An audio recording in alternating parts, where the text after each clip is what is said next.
Bismillahirrahmanirrahim. Assalamualaikum warahmatullahi wabarakatuh. Waalaikumsalam. Selamat siang dan salam sejahtera untuk kita semua. Warga masyarakat Kabupaten Kepulauan Sula yang saya hormati, teman-teman pers yang saya banggakan. Pada hari ini kami perlu menginformasikan beberapa langkah dan progres yang telah dilakukan oleh gugus tugas pencegahan virus corona di Kabupaten Kepulauan Sula. Antara lain bahwa kami telah melakukan langkah-langkah sosialisasi di beberapa titik,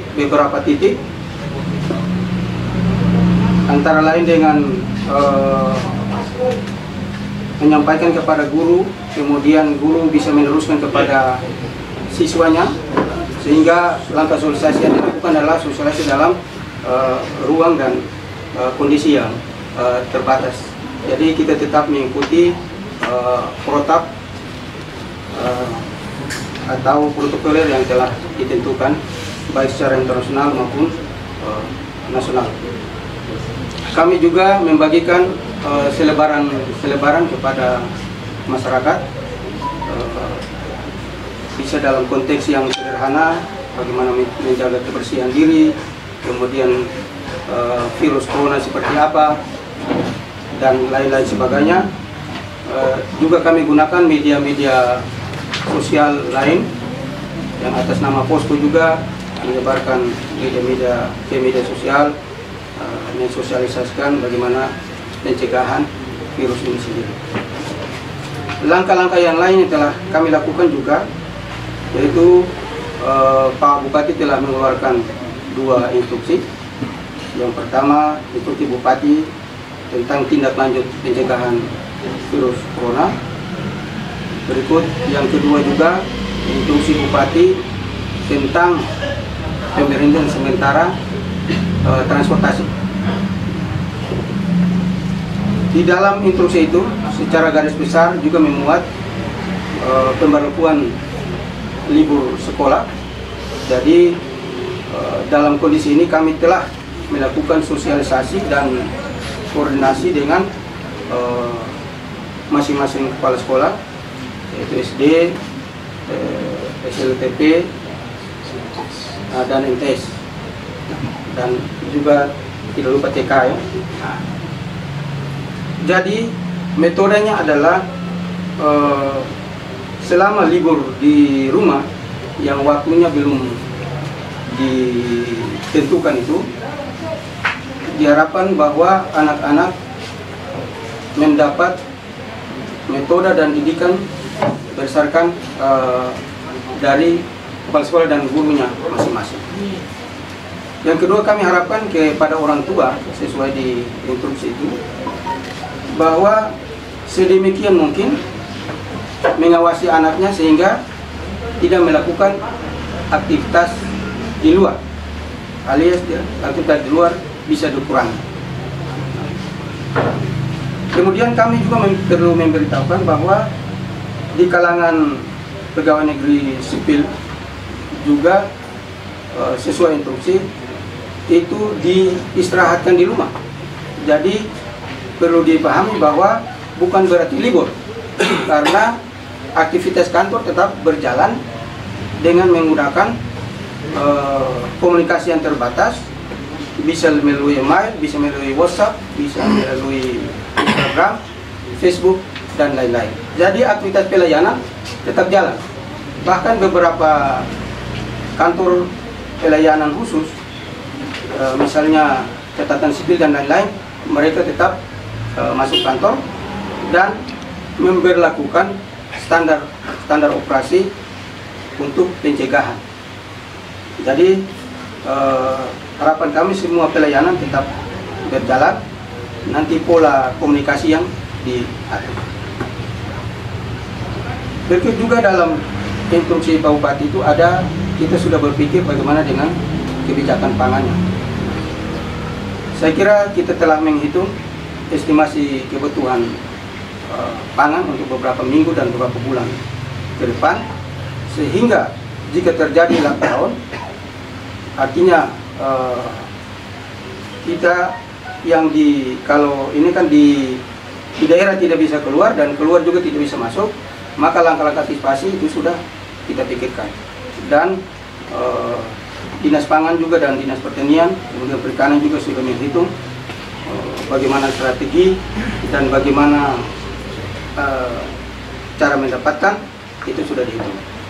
Nanti kalau berkembang sebentar bisa dari Dinas Pangan jelaskan. Nah, kemudian dari sisi transportasi, untuk perlu dipahami oleh masyarakat bahwa kami hanya menutup sementara transportasi yang harus penumpangnya.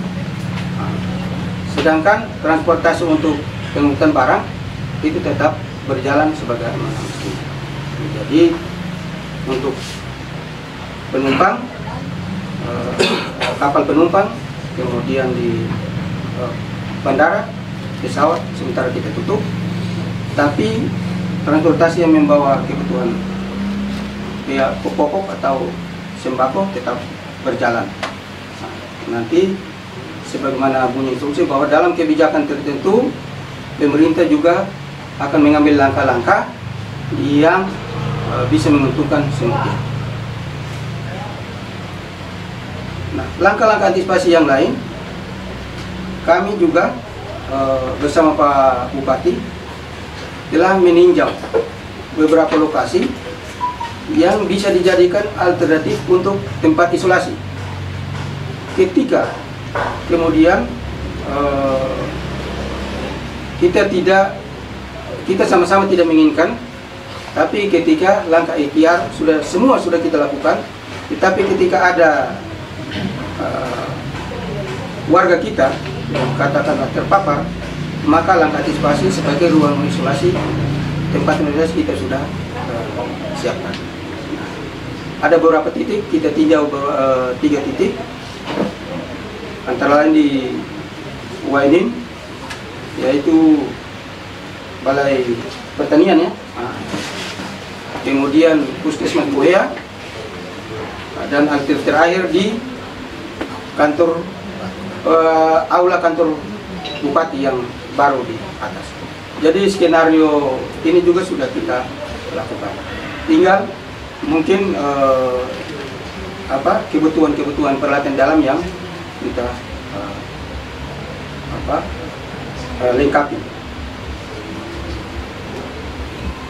Kemudian berikut tadi juga kita telah melakukan langkah-langkah antisipasi dengan melakukan penyemprotan cairan desinfektan ke beberapa titik vital, yaitu tadi kami sudah lakukan di pasar, kemudian sepanjang jalan di toko-toko, dan besok dan seterusnya kami telah terus melakukan penyemprotan dengan cairan desinfektan. Nah, jadi kami mengharapkan bahwa masyarakat tidak perlu panik. Segala skenario telah kami siapkan, termasuk sisi pangan, kemudian sisi kebijakan transportasi, dan sisi lain kebutuhan alat kesehatan, alat pelindung diri. Sekarang kami sudah sementara beli, dan dalam perjalanan menuju ke Sula, nanti teknis penyemputannya mungkin kita bisa ikut di luar dengan speed, tapi skenario telah kita lakukan. Bahkan kami juga saat ini telah menjemput alat kesehatan atau alat pelindung diri yang sementara stoknya sudah tersedia di Ternate. Dari jam 4 pagi sudah diberangkatkan untuk menjemput. Jadi langkah-langkah ikhtiar dan langkah-langkah antisipasi sudah kita lakukan. Kami juga perlu melaporkan untuk diketahui oleh masyarakat secara luas bahwa data terupdate hingga saat ini yaitu orang yang melakukan isolasi diri sendiri menjadi 123 orang. dari sebelumnya 82, berarti bertambah sekitar 41 orang. Kemudian orang dalam pemantauan atau ODP pada tanggal 22 itu sebanyak 6 orang, hari ini berjumlah 8 orang, jadi tambahannya 2 orang.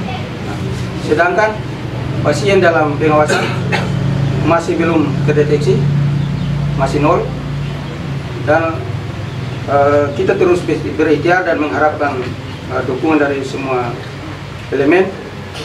Sampai hari ini pasien yang dinyatakan positif belum ada. Harapan kami yang terakhir bahwa kita semua, kami perlu mendapatkan dukungan dari semua pihak, termasuk insan pers, untuk terus mensosialisasikan cara-cara penanganan. Kemudian sedemikian mungkin menghindari berita-berita yang belum tentu diketahui kebenarannya, sehingga masyarakat bisa mengkonsumsi dengan tidak menimbulkan rasa kepanikan yang berlebihan. Setelah ini juga kami akan melakukan sidak ke toko-toko yang menjual sembako, kemudian menjual perlengkapan kesehatan, untuk kita bisa menjamin bahwa barangnya tersedia dan tidak ditimbun, sehingga tidak menimbulkan keresahan di masyarakat. Kami sekali lagi mengharapkan peran aktif dari masyarakat, semua pihak, untuk tetap kita waspada, menjaga kesehatan, melakukan langkah-langkah ikhtiar, dan disertai dengan meminta doa dari Allah Subhanahu wa Ta'ala. Semoga daerah kita terlindungi dari virus corona. Demikian yang dapat kami sampaikan pada kesempatan ini. Lebih dan kurang saya mohon maaf. Wallahu muwaffiq ila aqwamit thoriq. Wassalamualaikum warahmatullahi wabarakatuh.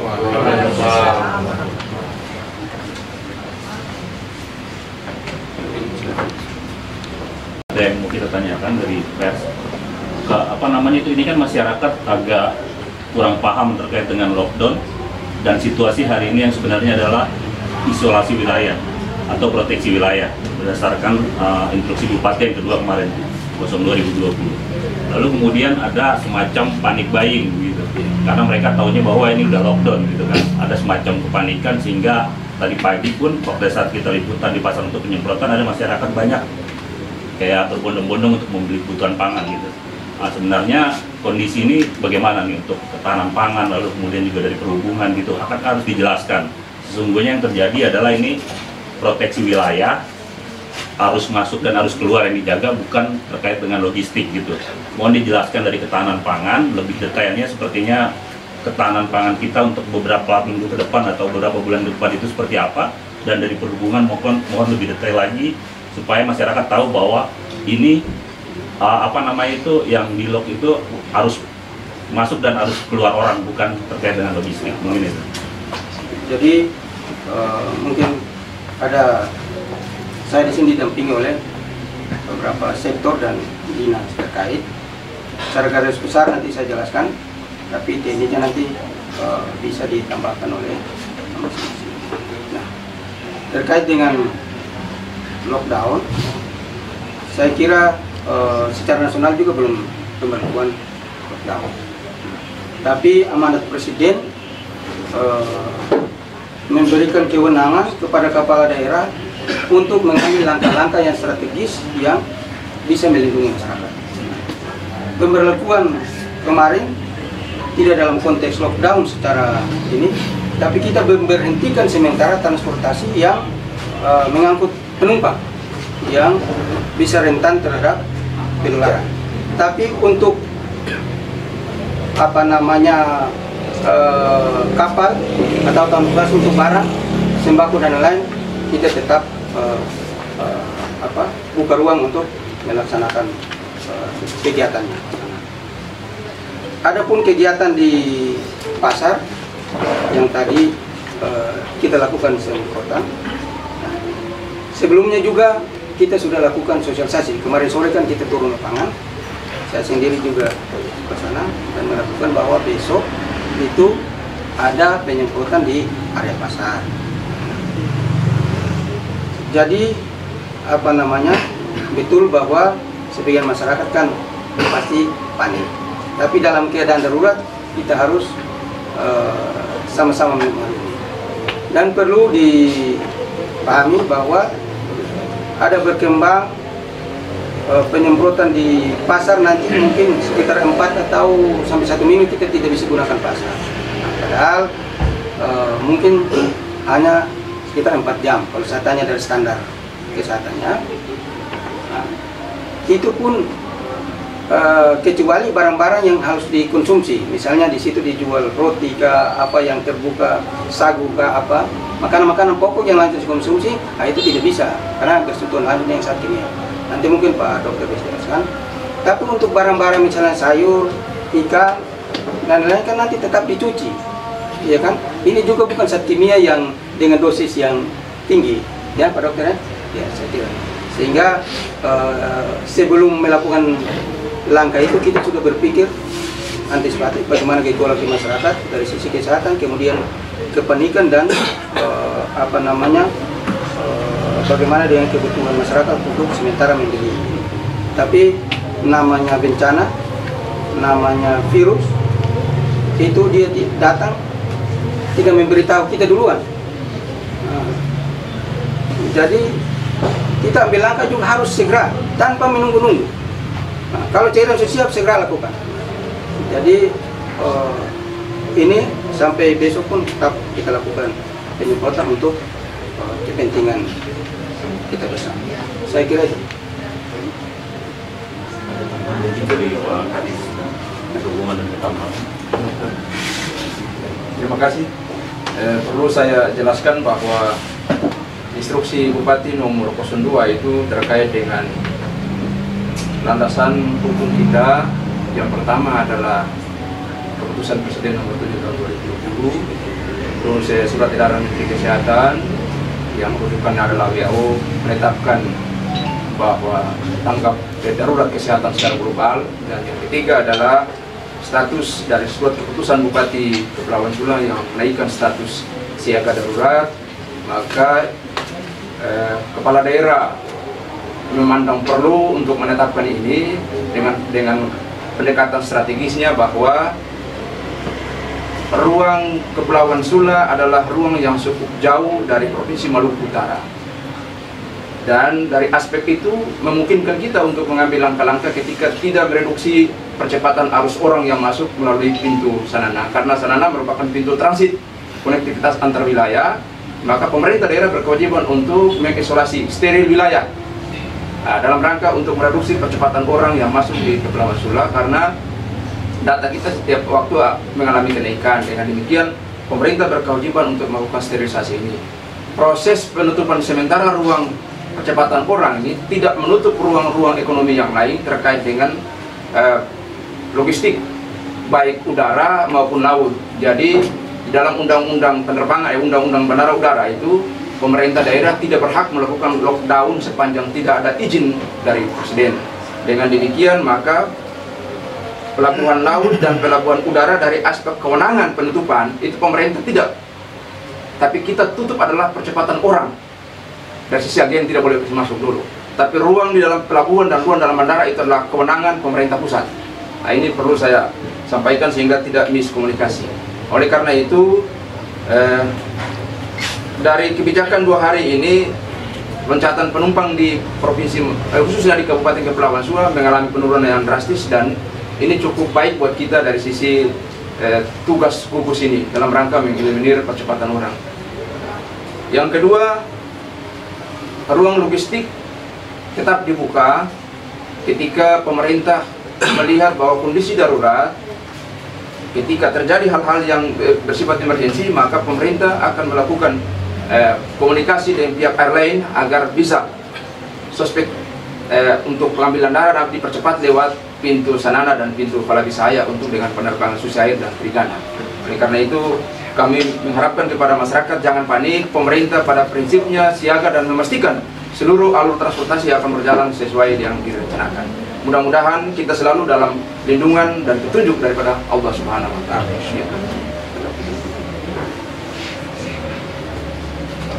Nanti dari Pangan juga bisa jelaskan kalau terkait pendidikan, ada kadis pendidikan, kemudian ada Pak Dokter dari sisi baik. Terkait dengan penyemprotan atau hand disinfektan di pasar tadi, sesuai dengan tadi keterangan Pak Sekda sudah sesuai, di mana kita setiap kali penyemprotan memang tidak perlu harus sampai tutup, mungkin cuma tunggu sekitaran 2 jam. Terkait dengan makanan, baik makanan ada yang dikonsumsi langsung ataupun tidak langsung. Nah, untuk makanan yang dikonsumsi tidak langsung, ya memang dicuci, pasti akan dicuci semua, seperti ikan dan lain-lain itu kan pasti akan dicuci. Nah, kalau untuk makanan yang konsumsi langsung, memang mungkin agak seperti buah-buahan mungkin ditutup saja biar tidak kena cairan disinfektan. Tapi idealnya, contohnya seperti makanan itu, setiap kali penyajian baik disemprotan, ada penyemprotan disinfektan atau tidak, penyajian makanan itu harus sesuai dengan prinsip-prinsip perilaku bersih dan sehat. Seperti bukan hanya makanannya saja, tapi orang yang menyajikan, misalnya seperti cuci tangan, dan semuanya harus bersih. Ya, dari sisi Pangan dulu. Dari Pangan. Terima kasih. Ibu lihat ke sini, dari kamera. Ya, terima kasih atas kesempatannya.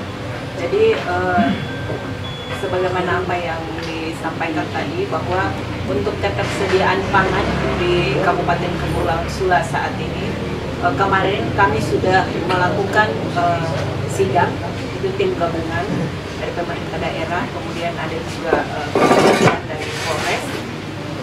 Itu kita sidak agen-agen sembako yang ada di Kabupaten Kepulauan Sula itu sebanyak 28 agen. Jadi stok yang ada di gudang itu kami langsung turun ke gudang juga. Yang ada saat ini beras itu ada 197,40 ton saat ini. Jadi ada kapal juga yang menuju ke sini, ada sementara bongkar. Yang sementara bongkar saat ini itu berjumlah 100, ada 2 kapal 160 ton. Ada juga 3 kapal yang itu untuk beras. Ada juga 3 kapal yang akan menuju ke sini dari Bukit, ya. Itu ada sekitar 240 ton beras.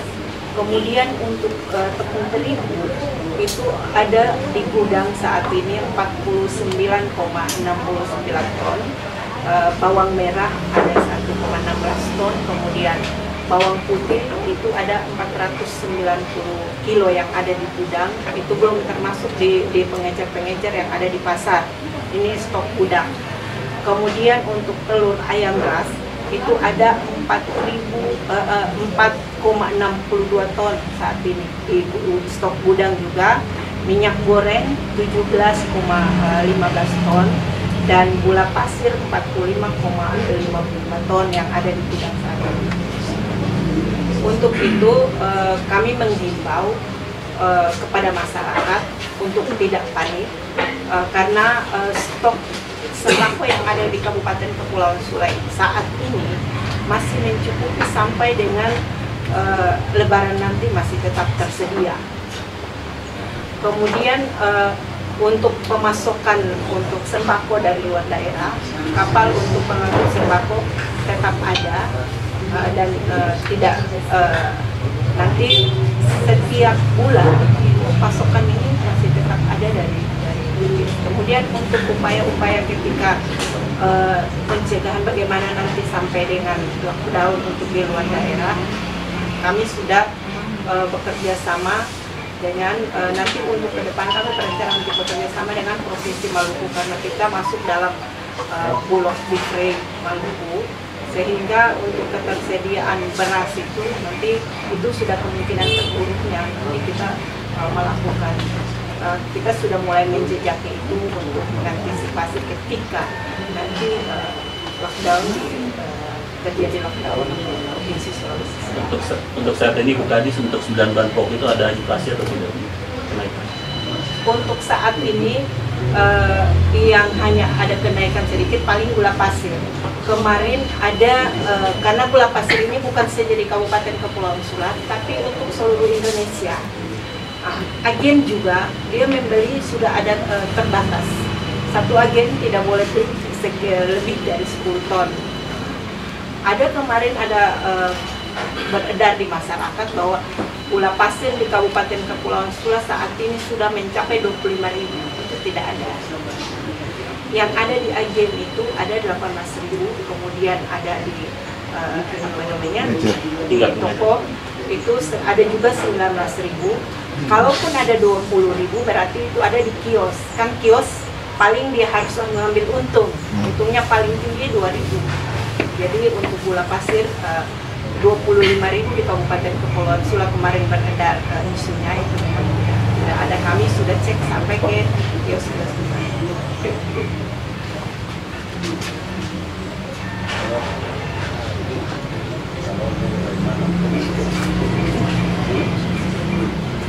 Cukup?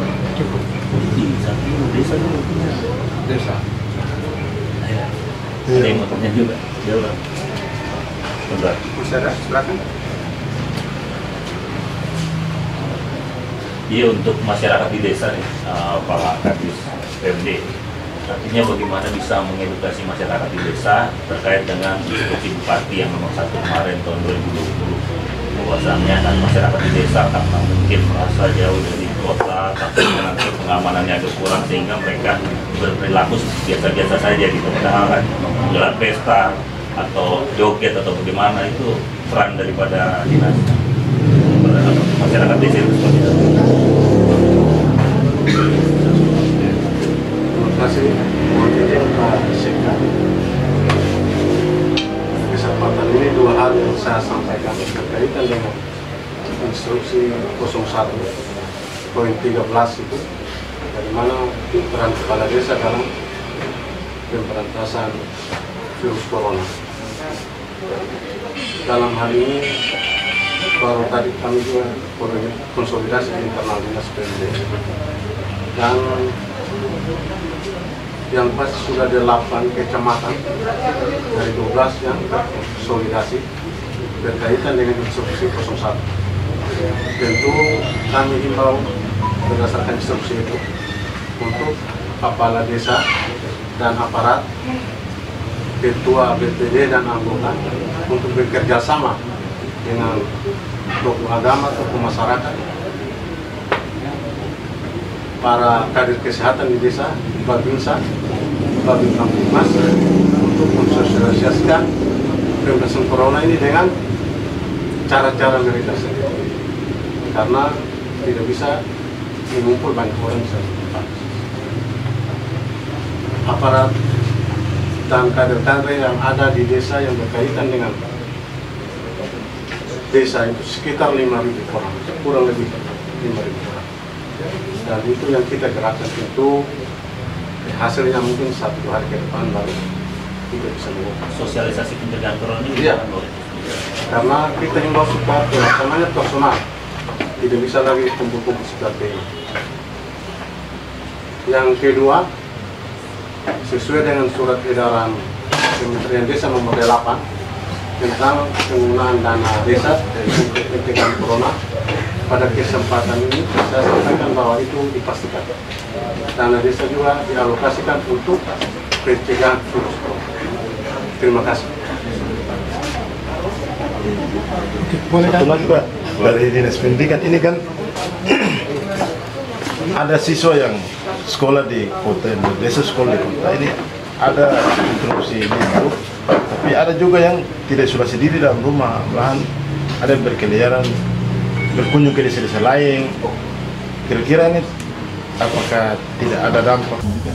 Terima kasih. Setelah perlakuan 2 hari kemarin, saya dengan beberapa kabit dari Dinas Pendidikan sekaligus beberapa kepala sekolah TK, SD, SMP, kami rapat terbatas mengevaluasi terkait dengan siswa yang kemarin dari Pulau Morin. Hanya memang benar ada beberapa yang mengikuti kemarin karena belum tahu terkait dengan instruksi itu secara kondisi di Morin. Namun pada hari ini sudah kami cek di lapangan tadi, sudah tidak ada lagi siswa yang seperti yang disampaikan tadi bahwa tertangkap hampir sudah ada. Terkait juga dengan ke depan pendidikan, ada edaran terkait dengan ditiadakannya ujian nasional itu benar dan ujian sekolah.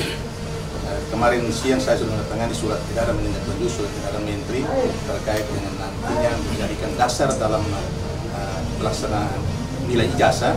Itu ada beberapa kriteria yang nanti kita sudah sampaikan surat edaran yang langsung kami tindak lanjuti kemarin.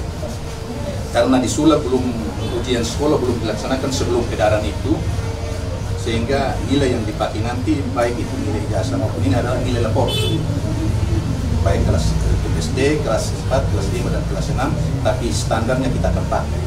Jangan sampai dikhawatirkan nanti nilai yang ada di lapor itu tidak sesuai dengan standar ijazahnya, nanti kita akan melihat kembali sehingga lapor itu kita bisa melihat kembali, mengevaluasi kembali. Hanya karena pertemuan ini terbatas, kemarin kami laksanakan beberapa orang saja untuk menyampaikan dan sudah mengirim surat di WA kepala sekolah, grup kepala sekolah. Kalau sistem ujiannya, kalau jangan sampai pencegahan ini sampai pada saat waktu ujian kira-kira tidak ada lagi ya ujian nasional dengan ujian ditiadakan. Ujian baik ujian nasional maupun ujian sekolah ditiadakan. Yang hanya dipakai adalah nilai lapor dalam pengisian ijazah. Namun format ijazah kita belum tahu apakah itu tidak seperti yang lalu, karena yang lalu ada ujian nasional, ujian sekolah. Tapi ini nanti kita menunggu dari BSMK tentang pelanggan ijazah. Tapi pada dasarnya secara nasional ujian sekolah dan ujian nasional ditiadakan, bukan dibatalkan, ditiadakan.